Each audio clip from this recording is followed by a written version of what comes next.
नमस्कार दोस्तों। लोकसभा चुनाव होने के बाद हरियाणा में भारतीय जनता पार्टी के लिए जो 3 चुनौतियां हैं, आज हम उनकी चर्चा करेंगे। अब आप कहेंगे वो 3 चुनौतियां क्या हैं? वो 3 चुनौतियां ये हैं कि सबसे पहले तो हरियाणा प्रदेश में नायब सिंह सैनी सरकार को ये विश्वास दिलाना होगा कि उनके पास बहुमत है।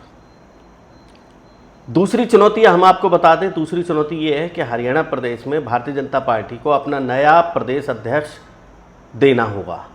अभी नायब सिंह सैनी मुख्यमंत्री के साथ साथ प्रदेश अध्यक्ष का पद भी संभाल रहे हैं। तीसरी जो चुनौती होगी हरियाणा प्रदेश भाजपा के लिए वो ये होगी कि जो सबसे करंट चुनौती है वो ये होगी कि मोदी मंत्रिमंडल में हरियाणा से कौन कौन मंत्री शामिल हों।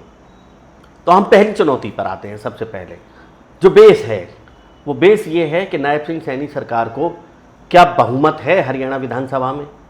तो हम अब आपको आंकड़ों के आधार पर बताते हैं कि बेस इसका नायब सिंह सैनी सरकार को कितना समर्थन है। देखिए, इस समय हरियाणा की 90 विधानसभा सीटों में से जो 3 सीट हैं वो खाली हैं। 3 सीट कौन कौन सी खाली हैं? बिजली मंत्री रणजीत सिंह चुनाव हार गए हैं, उनकी निर्दलीय की एक सीट खाली है। श्री राकेश दौलताबाद दिवंगत हो गए हैं बादशाहपुर गुड़गांव से, तो एक उनकी बादशाहपुर सीट खाली है। और तीसरी सीट खाली हुई है लोकसभा चुनाव जीतने पर वरुण मुलाना की। ये 3 सीट खाली होने के बाद अब हरियाणा में विधानसभा की 87 सीट बची हैं। इन 87 सीटों में जब फ्लोर टेस्ट अगर विपक्ष डिमांड करेगा तो भाजपा को 44 विधायक की जरूरत पड़ेगी अपना बहुमत साबित करने के लिए। अब इन 44 के लिए भाजपा के पास इस समय, जब नायब सिंह सैनी करनाल से उपचुनाव जीत गए हैं, तो 41 मेंबर तो भारतीय जनता पार्टी के पास हैं विधायक। 2 विधायक नरवाना के सुरजेव खेड़ा और बरवाला के जोगीराम सिहाग, ये जजपा के दोनों विधायक हैं। इन दोनों विधायकों ने भारतीय जनता पार्टी को समर्थन दिया हुआ है।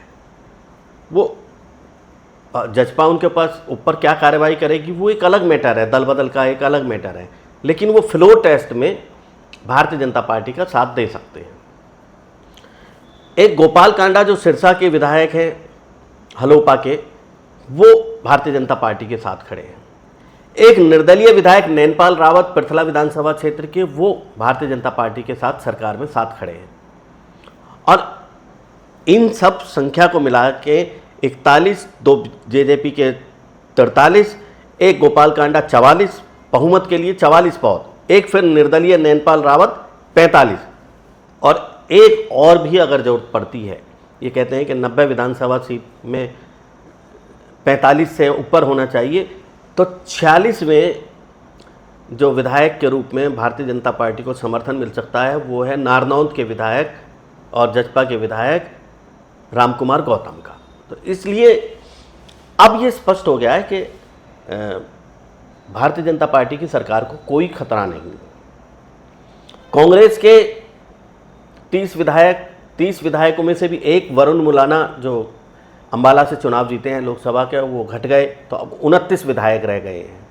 जजपा के 10 विधायकों में से 2 भारतीय जनता पार्टी के साथ हैं, 2 कांग्रेस के साथ हैं, 4 उनके अपने साथ हैं, 3 उनके अपने साथ हैं, एक खिलाफ हो गए हैं रामकुमार गौतम। तो जजपा तो बिखर चुकी है इस समय। और एक इनेलो के, तो विपक्ष पूरा भी अगर इकट्ठा होगा तो भी भारतीय जनता पार्टी की सरकार को इन 6 महीने के लिए गिरा नहीं पाएगा। उपचुनाव भी 6 महीने से पहले हो नहीं सकते, हो तो सकते हैं लेकिन कोई कराने की जरूरत नहीं है जब 6 महीने चुनाव में रह जाएं, सामान्य चुनाव में। तो ये एक पहली जो चुनौती है वो भारतीय जनता पार्टी उस चुनौती से आसानी से निपट लेगी। ये कोई उसके लिए बड़ी चुनौती अब नहीं बची है। दूसरा जो सबसे बड़ा मुद्दा इस समय भारतीय जनता पार्टी के सामने है, संगठन को लेकर के। संगठन में उनका प्रदेश अध्यक्ष ही इस समय मुख्यमंत्री है। तो नया प्रदेश अध्यक्ष भारतीय जनता पार्टी को नया विधानसभा चुनाव से पहले देना होगा। अब उसके लिए कौन कौन से नाम आ रहे हैं? उसके लिए 3 नाम अभी तक सबसे ज़्यादा आगे आ रहे हैं। उनमें सबसे पहला नाम है कैप्टन अभिमन्यु का, जो हिसार लोकसभा क्षेत्र से आते हैं। वैसे तो वो रोहतक के भी बासिंदे हैं, लेकिन वो हिसार लोकसभा क्षेत्र के माने जाते हैं, नारनौल से चुनाव लड़ते हैं। कैप्टन अभिमन्यु कुशल वक्ता हैं, कैप्टन अभिमन्यु कुशल संगठनकर्ता हैं, कैप्टन अभिमन्यु वित्त मंत्री के तौर पे उन्होंने अपना सरकार में लोहा मनवाया। कैप्टन अभिमन्यु अगर देखा जाए तो भारतीय जनता पार्टी के जितने भी मुद्दे हैं, चाहे वो केंद्र के चाहे राज्य के, उनको फेस कर सकते हैं मीडिया के सामने भी, जनता के सामने भी, और कार्यकर्ताओं को समझाने का भी वो मादा रखते हैं। राष्ट्रीय प्रवक्ता रहे हैं, उनकी एक बड़ी प्रोफाइल है। दूसरा नाम आता है कुलदीप बिश्नोई का। कुलदीप बिश्नोई की सिर्फ एक ही कमजोरी, हाँ पहले एक कमजोरी हमें कैप्टन अभिमन्यु की भी बतानी चाहिए। कैप्टन अभिमन्यु जाति से जाट है, ये भारतीय जनता पार्टी के लिए प्लस पॉइंट है। अब देखना ये भी होगा कि भारतीय जनता पार्टी प्रदेश अध्यक्ष जाट को बनाएगी या गैर जाट को बनाएगी। लोकसभा चुनाव में ये तो तय हो गया है कि भारतीय जनता पार्टी से एक केवल फरीदाबाद को छोड़कर, फरीदाबाद लोकसभा क्षेत्र में चौधरी कृष्णपाल गुर्जर को छोड़ करके बाकी पूरे 9 लोकसभा क्षेत्रों में भारतीय जनता पार्टी से जाट समुदाय छिटक गया है। तो ऐसे पूरे हरियाणा में यदि भारतीय जनता पार्टी गैर जाट को बनाएगी तो फिर दूसरा नाम आता है कुलदीप बिश्नोई का। हम कमजोरी बता रहे थे कैप्टन अभिमन्यु की। कैप्टन अभिमन्यु की सिर्फ एक ही कमजोरी है कि उनकी जो वेवलेंथ है वो पूर्व मुख्यमंत्री मनोहर लाल से मिलेगी या नहीं मिलेगी, सिर्फ यही एक मुद्दा है। बाकी उनकी मेरिट्स अनेक हैं।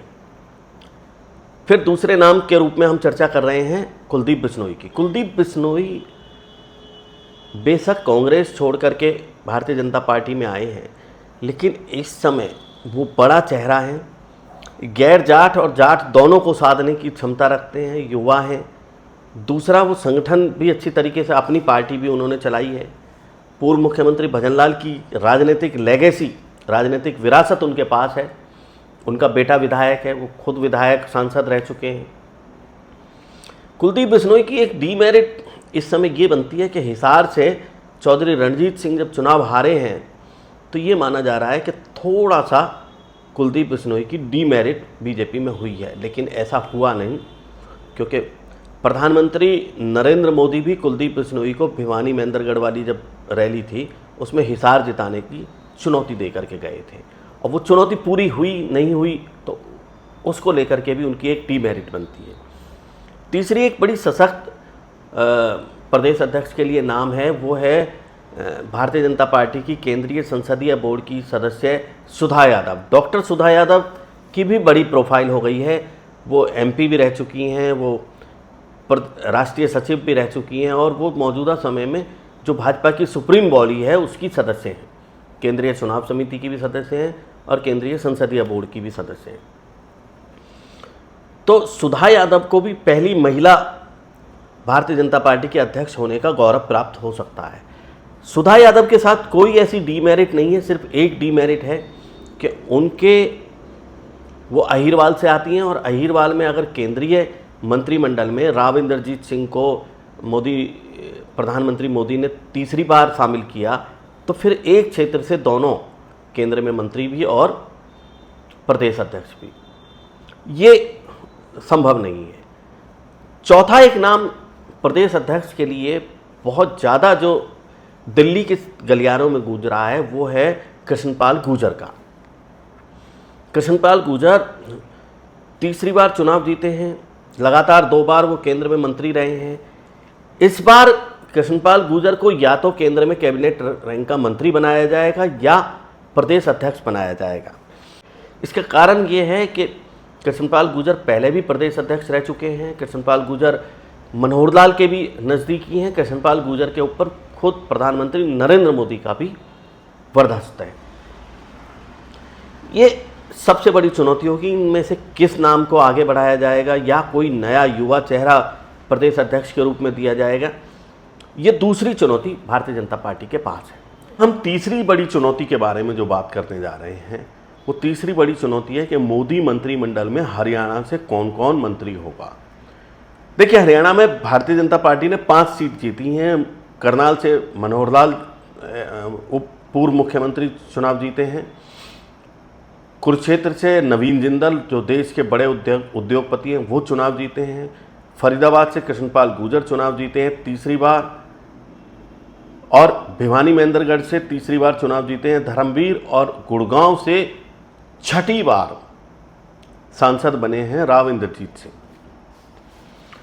अब इसमें मैं प्रभाव के दृष्टिकोण से बात करता हूं कि जो जमीनी स्तर का ऐसा नेता है जो विधानसभा चुनावों को प्रभावित कर सकता है, उनमें दो नेता इनमें ऐसे हैं जो विधानसभा चुनावों को प्रभावित कर सकते हैं।